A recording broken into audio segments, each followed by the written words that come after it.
So hey everyone, welcome back to another quick and very interesting tutorial. Where in this quick tutorial, I'm going to show you how you can fix the issue if any computer program is stuck on your Windows laptop or desktops.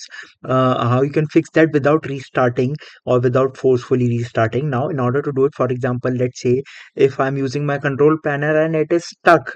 Now, in order to fix that, just simply press Control plus Shift plus Escape key on your keyboard. Now, once you do that, you'll notice apart from the stuck computer screen, you'll find the task manager will pop right in front of you, or if it does not, it will simply redirect you to the lock screen, and from where you can access the task manager.